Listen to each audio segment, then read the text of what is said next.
and welcome. It's Nationwide on the network service of the NTA. We thank you for joining us. I am Lydia Odije Ochi. Residents of Mubi, Adamawa are yet to recover from the effects of Tuesday bomb blast that left about 21 people dead and 41 others injured. Mohammed Saidu has details. The ugly incident occurred in the early hours of today when Muslim faithful converged on a mosque in Al-Hankunu ward of Mubi town to observe their early morning prayers. According to reports, two suicide bombers disguised themselves and entered the mosque, after which they simultaneously detonated the explosive, killing 15 people on the spot. At the time NTA News visited Mubi General Hospital, health workers and relations of victims were seen under a state of confusion. According to the hospital authorities, 6 people later died in the hospital, while 8 with serious injuries were referred to the Federal Medical Center Yola for proper handling. The Northeast Zonal Coordinator of the National Emergency Management Agency, Idris Garga, who was on a rescue mission to Mubi, described the incident as unfortunate, saying that people should be security conscious. People are supposed to seriously check their neighborhood and know who they interact with. I think this will bring a stop and reduce this thing drastically. All efforts to get the principal medical officer of the hospital proved abortive. In Yola, Muhammad Saidu, NTA News. The federal government has vowed to ensure that never again the wanton diversion and embezzlement of public assets witnessed in the past be allowed in Nigeria's national life. President Muhammadu Buhari stated this while inaugurating the Audit Committee on the Recovery and Management of Stolen Assets within and outside Nigeria. State House correspondent Adamu Sambo reports. It is on record that enormous public assets, either embezzled, mismanaged, or diverted into private pockets by those who compromise their positions, have been recovered by the Buhari administration as it pursued strong and effective anti-corruption regime. Although the recovered assets are being returned to designated accounts following presidential directives, fundamental gaps still exist regarding accountability and proper management. And this informed the inauguration of the 3-man audit committee by President Muhammadu Buhari towards ensuring that new room for dishonorable conduct is not created. The committee, in essence, is therefore expected to undertake an audit of all recovered accounts established by government agencies from the date of opening such accounts up to 10th April 2017. I hereby direct and request all relevant ministries, departments, and agencies, banks and companies to give the committee full cooperation, as your assignment is crucial not only to the harvesting of needed resources for our national development, but also in setting out a fresh template of public accountability. It's never again as a nation are we going to allow the wanton diversion and embezzlement of public funds to private pockets. President Buhari, who congratulated the committee members for the confidence reposed in them, however, said their duties must be executed diligently in the best interests of Nigeria. Where it becomes necessary, the committee will compel the production of information and will also have the benefit of necessary interventions by the Attorney General of the Federation and Minister of Justice in obtaining such information through legal processes where so required. Members of the committee, including Olufemi Lejadu, Chinyere Gloria Biboga, and Muhammad Mamanani, promised to live above board. It's a call for national duty. We will fulfill all the requirements and to the standards required of us. We promise to give him very robust output, efficiently, diligently, without compromise. We will not let the president down. We will do our best to deliver the national service. The committee has 4 weeks to finish the assignment and submit its report and recommendations to the president. From the State House, Adamu Sambu, NTA News. Meanwhile, Vice President Yemi Osinbajo has reaffirmed the determination of the present administration to engage the youth for national development. Professor Osinbajo stated this while inaugurating the International Vocational Technical and Entrepreneurial College in Ifelodun local government area of Kwara State. Abdullafiz Alaya reports. Professor Yemi Osinbajo expressed federal government's readiness to support Kwara State government in the vocational training scheme and stressed the need to replicate the program across Nigeria. He described youth population as one of Nigeria's greatest assets, which the federal government is committed to harness for economic prosperity. We have the talent here, we have the people here. The question is how to find the right type of skills and how to train the right type of skills. But not just to train the right type of skills locally, but to give them international certification so that wherever they go, they can work in any part of the world. According to the Vice President, the government recognizes lack of access to funds as a major impediment to the growth of micro, small and medium enterprises in the country, and thus the establishment of a one-stop shop across the nation to promote SME development. In Ilorin, Abdullafiz Alaya, NTA News.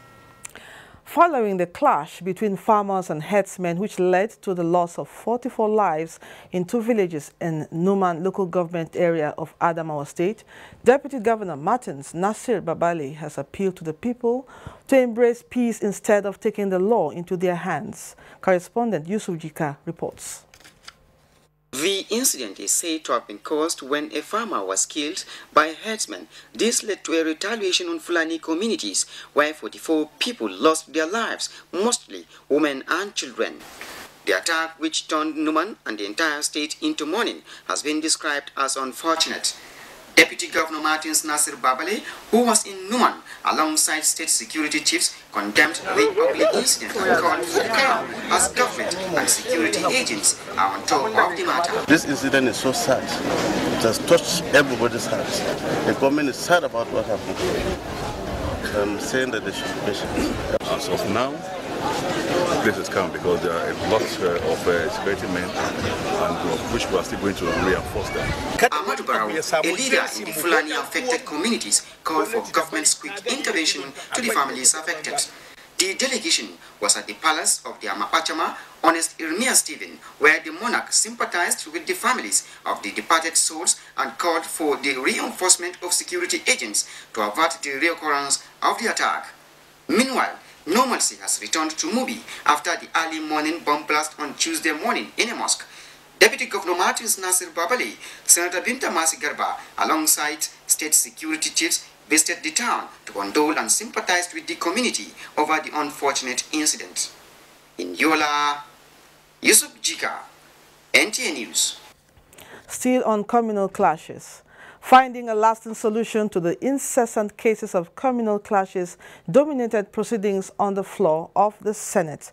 National Assembly correspondent Dennis Adegunloye reports that this followed a motion moved by a senator representing Zamfara North, Tijani Kaura, on the killing of 23 people in a violent rampage by armed bandits in Shinkafi local government area of Zamfara State.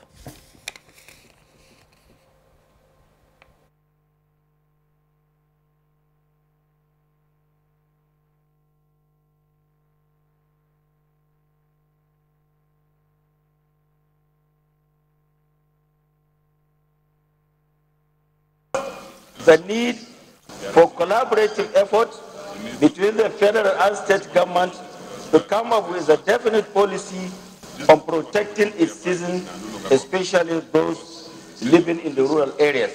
Unless something is done there, I foresee a situation where that axis of Katsina, Zamfara, Kebbi, Niger, and Kaduna states that border that forest, being highly militarized, and only God knows what people will do about it. As I speak today, Nigeria is buffeted in all directions by insecurity. This is affecting the direct foreign investment. People are no more coming to Nigeria to invest because of this. It's also affecting our tourism industry. And these are the indices that can help us to grow our economy. in a situation where we have a state police who are who are breed and who are born and brought up from that particular community, it will take care of a lot of things. First, that we should have either an ad hoc committee of a serious-minded committee, and then invite the public discourse. And even if we have to have a public hearing, and then also involve our colleagues in the National Assembly with a view to tinkering with the law in order to ensure the safety of lives and property. The leadership will look at it between today and tomorrow on the constitution or composition of the senators. And the senators that have this privilege to be in this committee, you are carrying a huge responsibility for this country. The Senate has also resolved to set up an ad hoc committee to investigate the fracas between operatives of the Department of State Services, DSS, and the Economic and Financial Crimes Commission, EFCC, over the arrest of the former Director General of the DSS, Ita Ekpenyong, and former boss of the National Intelligence Agency, NIA, Ayodele Oke. National Assembly correspondent Kenneth Nanim is standing by to give us an update on the proceedings of Wednesday plenary of the House of Representatives. The House of Representatives at today's plenary is poised to have a robust debate on the medium-term expenditure framework, but first of all allowed for a debate on two bills presented to the House, of which one of the bills is a bill for an act to establish the Federal College of Education, Mongunu. The sponsor of that bill, Representative Mohammed Tahir Mongunu, is also here with me to speak to the strong points of that bill. Thank you, Honorable. Thank you very much. Well, the genesis for the sponsorship of that bill for the establishment of Federal College of Education in Monguno, Borno State is against the background of the fact that there is a need for equity, fairness, and justice in the Federal Republic of Nigeria amongst all the component units that constitute the Nigerian nation state. Borno State is among the only three states in Nigeria, that is Sokoto, Borno, and Ebonyi, that cannot boast of having a Federal College of Education, while all other states in Nigeria have Federal College of Education. In addition to that, Borno State is among the few states in Nigeria that cannot boast of having a federal polytechnic. The only federal institution of higher learning that we have in Borno State is the University of Maiduguri. So it was in the spirit of equity, fairness, and justice among all the component units that constitute the Nigerian nation state, there is a need for Borno State to have a Federal College of Education. In addition to that, as per the statistics of the National Bureau of Statistics, indices released by the National Bureau of Statistics, Borno State is one of the most educational disadvantaged states.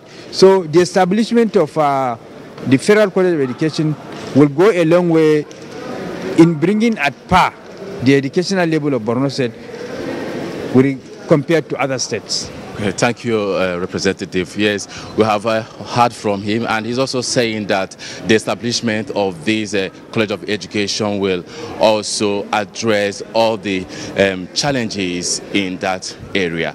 Well, we'll continue to update you as the debate on the MTF unfolds at the floor of the House. It's back to studio. Many thanks, Kenneth. Meanwhile, few hours after Speaker Yakubu Dogara called on the Italian government to step up prosecution of their citizens who aid human trafficking, the Speaker held a meeting with the Nigerian ambassador to Italy, Yusuf Hina, where he implored staff of at the embassy and Nigerians in Diaspora to strive to be the best symbol for Nigeria as ambassadors. Ignatius Nko reports.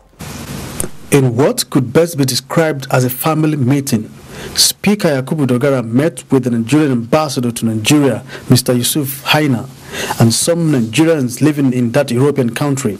Like a father's advice, Speaker Dogara reminded them of the strategic position Nigeria occupies in the African continent. He advised them to always be committed in the fight against trafficking of Nigerians in whatever guise. And I believe there's something that our brothers and sisters in the diaspora can do in order to help put a stop to these inhuman threats. The speaker used the forum to implore Nigerians in diaspora and foreigners to avail themselves of their ongoing policy of ease of doing business in Nigeria and invest at home. The present government is doing a lot in the area of fighting insecurity in the country, which of course a concern of a greater number of foreign investors in Nigeria. The speaker and the ambassador later exchanged gifts. Speaker Dogara and other members of the delegation were later entertained by a female Nigerian living in Rome. For the thrill, goodness gracious, great balls of fire. I laughed and laughed cause I thought it was funny. You came along and you moved me, honey. I'll change my mind, your love is fine. Goodness gracious, great balls of fire. From the Nigerian embassy in Rome, Italy, Ignatius Nkwo, NTA News. For Nigeria to achieve its economic diversification drive, special attention must be redirected to the application of science and technology. This was the message of the Science and Technology Minister, Dr. Ogbonnaya Onu, at the 50th Conference of the Nigerian Society of Engineers held in Abuja. Chimdima Ndubuisi reports that the theme is Diversification of the Nigerian Economy, the Engineering Perspective. The Minister of Science and Technology noted that overdependence on crude oil and commodities is the bane of Nigeria's development. He stated that deliberate plans to structure the engineering architecture will ensure gradual adoption of indigenous technology, which will create jobs and reduce poverty. With the current roadmap, which recognizes science, technology and innovations as the center of all economic activities, the country, he said, is on its way to economic recovery and industrialization. We went ahead to now work on a national strategy to promote competitiveness in raw materials and product development in the country. What this wants to achieve is to target certain raw materials and products that we use in the country and say, no, you can't bring them in, that we should be able to produce them. About 40 types of solid minerals are reported to exist across the country with potential to support large-scale production. Mining is therefore a key area for diversification of the economy. The body of engineers also renewed its commitment to ensure meaningful contributions to national development. In Abuja, Chimdima Ndubuisi, NTA News. You're watching Nationwide. Time to take you to our Lagos Network Center where Demola is standing by. Over to you, Demola. Thank you, Lydia. A warm welcome to Lagos. The National Quality Infrastructures Project for Nigeria is set to improve the quality of product manufactured in the country to meet international standards with its new initiative, Nigeria National Quality Awards. The management of the Quality Awards unveiled details at a media briefing in Lagos. Abolore Ogbara reports. In line with the National Quality Infrastructure Project for Nigeria, which is the entity entrusted with ensuring quality culture in manufacturing by developing the missing quality infrastructure in Nigeria. The National Quality Policy has drafted the provisions to establish a National Quality Council. To this end, the management of the National Quality Council, therefore, established a reward system that to promote production standards and strengthen consumer confidence in made-in-Nigeria products. It's very popular around the world. Even more than 40 countries at this time, they are using Quality Award to promote the enterprises. We want a situation whereby a culture is developed in the people, in the industries, such that on your own, without even being prompted, you now know that you are supposed to do what is right. The Quality Awards, the management says, is open to skilled entrepreneurs and existing manufacturers across the country. Even if you are into a little processing and you have a management system, a quality management system in place, you could contest even if it's at the first level. We are serious about diversifying the economy. economy, then we need to be serious about quality. The National Quality Award started in 1951 in Japan with the aim of recognizing quality culture, promoting best management practices, and diversifying the economy. The award is expected to hold every 2 years. In Lagos, Abolore Ogbara, NTA News. The rising incidence of sudden deaths among Nigerians has become a major health challenge that deserves urgent intervention. Unfortunately, the lack of adequate database has remained a major inhibition to formulating effective intervention programs. To this end, the Nigerian Institute of Medical Research, NIMR, has conducted a national survey on sudden death to bridge the gap. Jane Ojukwu has the report. According to statistics, over 7 million people, representing 40%, are estimated to die suddenly around the globe yearly. The rate is expected to double by 2020. Incidentally, while incidence of sudden deaths is declining in developed world, Nigeria and indeed other developing countries continue to witness an increase in the ratio. Experts say the development is not unconnected with urbanization and poor dieting. High blood pressure was the #1 cause of the disease that led to sudden deaths in this study. The implication of that is that as Nigerians we need to pay particular attention to prevention of high blood pressure. What drives those risk factors? I've mentioned low physical activity. People don't exercise enough. That's what leads to hypertension and also diabetes and so on. If they eat poorly, that's also the upstream driver. So those are just a few. There are many more.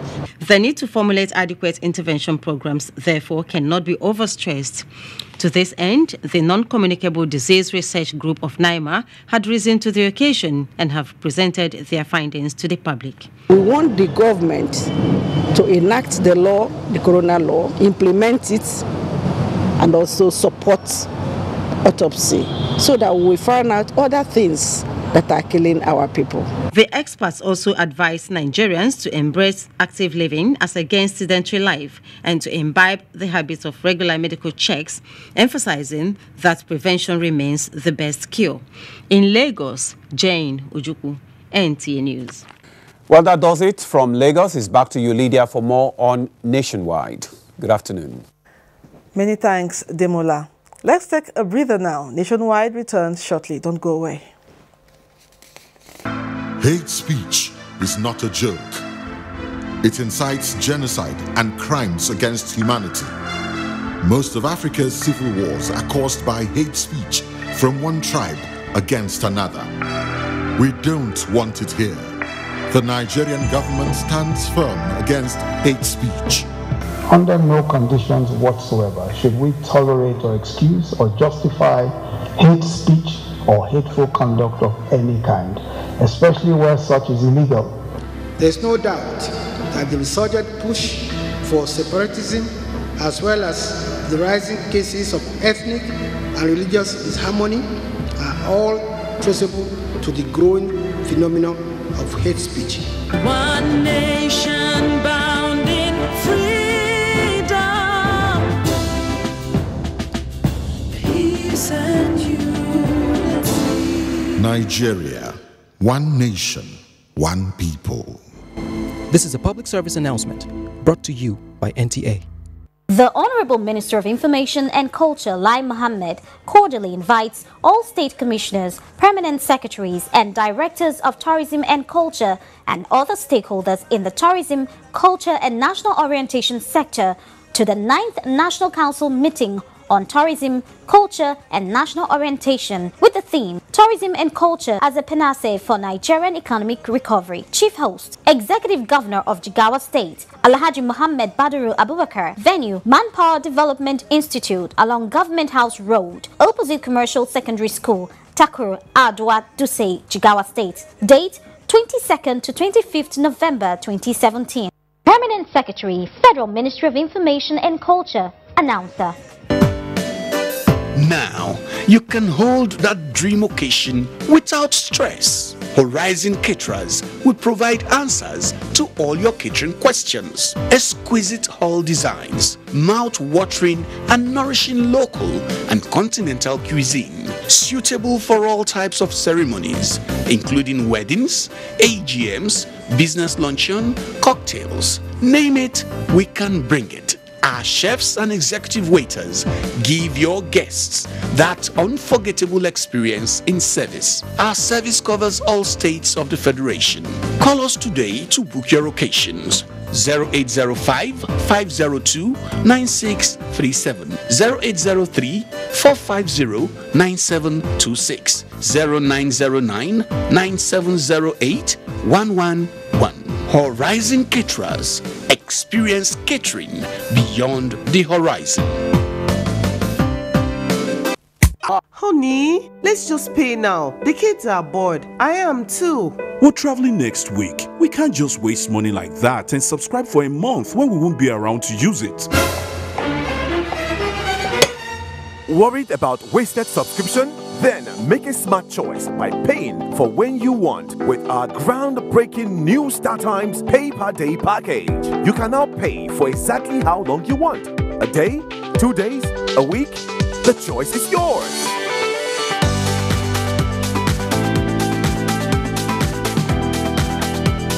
Never worry about wasted subscription again. Just enjoy all your favorite channels and much more.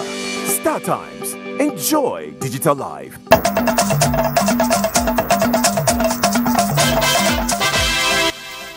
Welcome back. It's still nationwide. Thank you for being there. Imo State Governor Rochas Okorocha endorses President Buhari for 2019, gives up his presidential ambition, says most governors are in support too. He said this when members of Democratic Youth Congress paid him a courtesy visit to canvass his support for President Buhari's re-election bid in 2019. Lorita Arinze Agwim reports. Governor Okorocha said Buhari's giant strides in the fight against corruption, terrorism in the northeast region, and his ability to bring Nigeria out of recession within a short time is unprecedented. The governor insists that supporting President Buhari's re-election in 2019 will not only guarantee the unity of the country, but will also bring about the new Nigeria of our dream. Well, since the constitution allows him to have 4 more years, he should do the best he can within the next 4 years and put in his best and complete these laudable programs and projects he has. Because he has the strength of character, he has the vision, he has the audacity, he has the courage to lead this nation at this mature time, given the situation we find ourselves. President Buhari is the best for this country. Leader of the group, Mr. Kazim Mohammed, who is also a member of the Nasarawa State House of Assembly, appealed to Governor Okorocha to step down his presidential ambition bid and support President Buhari's re-election. We are begging and we are pleading that you lead the Nigerian today and lead the entire governance to support President Muhammadu Buhari because of what he has achieved and because of what he has done. Members of the association are drawn from the 6 geopolitical zones of the country. In Owerri, Lorita Arinze Agwim, NTA News. Addressing the declining state of education is important for the nation's quest in industrialization and building stable economy. Talatu Ezrike reports that this was a fallout in a discussion on NTA's Current Affairs program, Tuesday Live. Industrialization, anchored on education, stand nations out.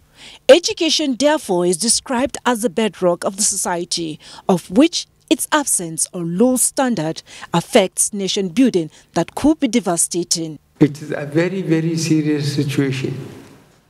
When teachers cannot pass the exam, they are supposed to teach the children, to pass. In time past, the educational sector, especially teachers, were the pride of the society, producing best of pupils and students who contributed greatly to nation building. The narratives, analysts say, have changed largely due to factors such as policy somersault, poor infrastructure, crave for paper qualification, poor remuneration for teachers, and the cancellation of Grade 2 teachers' certificate. Removing this Grade 2 teacher training colleges. They were a special kind of school of their own. Yeah. And everybody today is saying, why has this been removed? And I think this is the first disconnect. Parents and the schools should be speaking the same language. We also ended up again politicizing the process of recruitment. We ended up retaining people within the system that cannot teach, that don't even have the qualification, that are either school dropouts, or have been half-baked and put into the system. We have taken the American system of education and we are not America. And we have not invested in making that American education work. We failed to learn skills. For many others, the need for sincerity of purpose to get the educational sector right. Are we really having teachers these days, or cheaters? People who cannot get employment or get means of livelihood from other professions, all they need to do is rush there and looking forward to something better. As a nation, we need to prioritize education. To know that education is of developing your citizens in order to develop your nation. Just come and say, because I can speak English, I am a teacher. No. You must know the method to communicate to the children. Observe the concerted effort and in place to complement federal government's program in restoring the educational sector. One of such is by the Niger State government. The interests include reviving upward days of inspectorate visit to schools, build sound teachers, and provide right learning environment. Talati Ezorike, NTA News. And that's the much we can take on Nationwide. We now join our outside broadcast view for live coverage on World Aviation Forum. Enjoy it. This is the network service of the NTA. We now join our outside broadcast crew for a live telecast. Please stay tuned.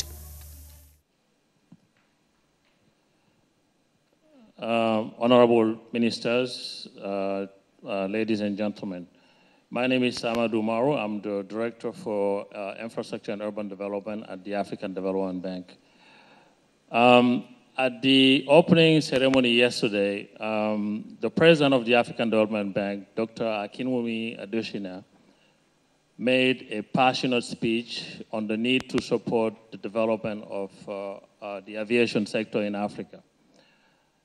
Dr. Adesina highlighted the lead role played by the bank in the past and also pledged the full support of the bank going forward. He also clearly articulated the key development challenges that are facing the Hello and welcome to the closing ceremony of the 3rd International Civil Aviation Organization World Aviation Forum, taking place at the Congress Hall of Transcorp Hilton in the Federal Capital Territory, Abuja. My name is Kenem Imba Abodike. This forum actually began yesterday, being November 21st, 2017. It was declared open by the Vice President of Nigeria, Professor Yemi Osinbajo, who stood in for President Muhammadu Buhari. This forum actually targets high-level government officials responsible for aviation, transport and infrastructure, finance, economy and tourism, and the key industry and financial partners. And in collaboration with our colleagues from the World Bank, we intend to put forward policy recommendations that are going to be evidence-based and based also on solid analytics. These recommendations will be put forward to the African stakeholders for their adoptions coming forward. Today's declarations and framework for action are steps in the right directions. And again, I would like, on behalf of the President of the African Development Bank, pledge the full support of the bank for the development of the aviation sector in Africa. Thank you.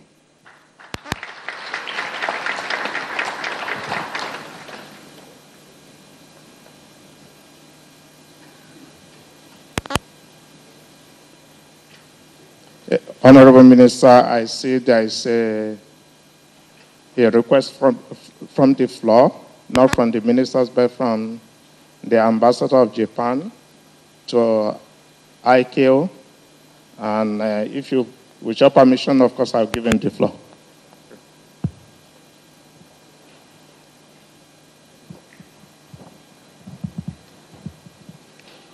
Thank you, Mr. President. Thank you for preparing this important draft document.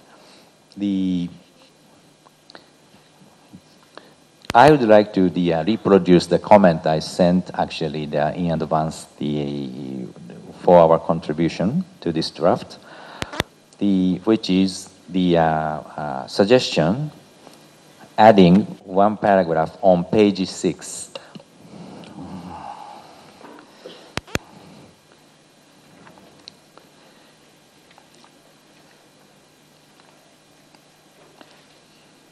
After subparagraph F, I would suggest adding subparagraph G to read, explore ways forward to engage with and benefit from the Tokyo International Conference on African Development, parenthesized TCAD, on their own initiatives. Period. Thank you, Mr. President.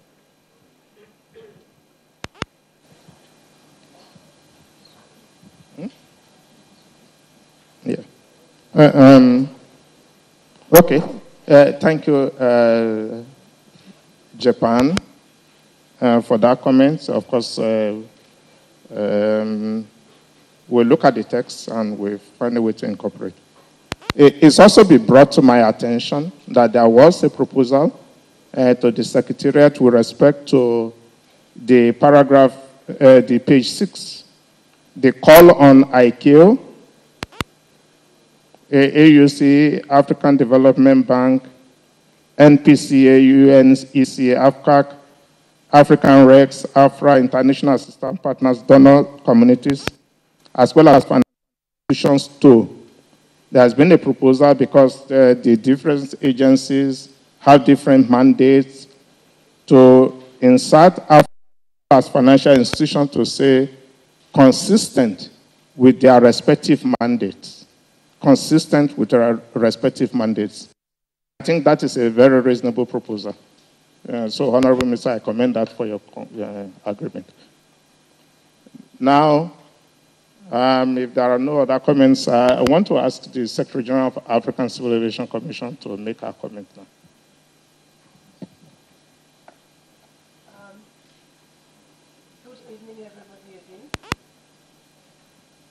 Good evening, everybody.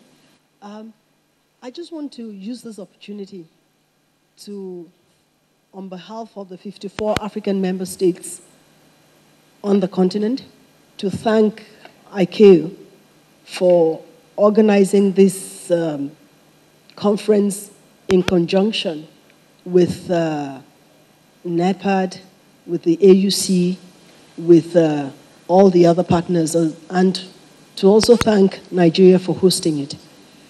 I believe this has been an extremely useful forum for our member states because they've been privileged to have in one room all the development partners, all the financial institutions that can assist them in their growth trajectory. It is very important for African states, and I believe our eyes have been opened to the opportunities there are through this forum.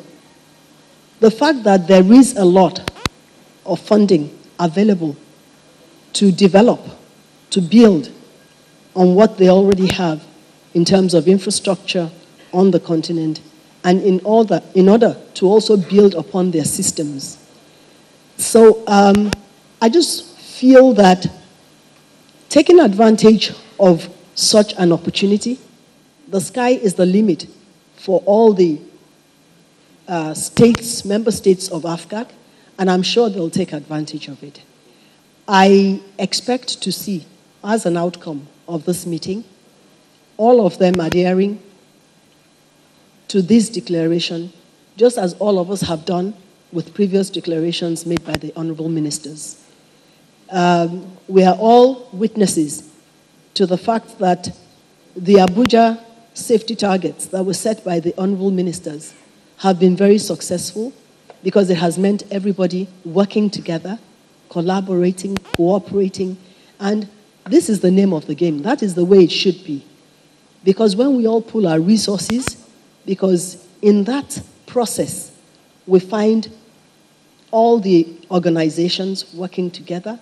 You find the IATAs of this world, you find the CANSOs, you find the ACIs, you find ICAO, you find AFCA, everybody working together, setting up working groups, doing conference meetings to ensure that it's a success. And it's been a success. The same thing we are doing in security, as the president of the ICAO Council mentioned, and the same thing we will do with this one as well. So that in another 10 years from now, we can look back at this forum and note that this was the beginning of change in terms of infrastructure development on the continent. And I believe that we will be able to give ourselves pats on the back when we reach where we need to be, so that we can cope with that, the statistics that we've been given, the doubling of traffic that is going to occur on this continent, so that Africa will be at par with the other regions. And then it is only then that we can say, oh yes, we have come of age. And then that we can say that we are where we need to be. It's an opportunity for us, and I hope that the one-on-one discussions have been fruitful for the African states that are here. I hope you have taken advantage of the generosity of the financial institutions. I hope you have taken advantage of the generosity of the donor agencies as well. And I want to just say again, thank you very much to the president of the ICAO Council, to the people within ICAO who have done such a marvelous job, and the Nigerians who have put all of this together. I thank you very much. I also will now use this opportunity to let you know that work is really ongoing in terms of the Single African Air Transport Market, the YD, because from 5th to 8th of December, there's going to be the third ministerial meeting, working group, the third meeting of the working group, the ministerial working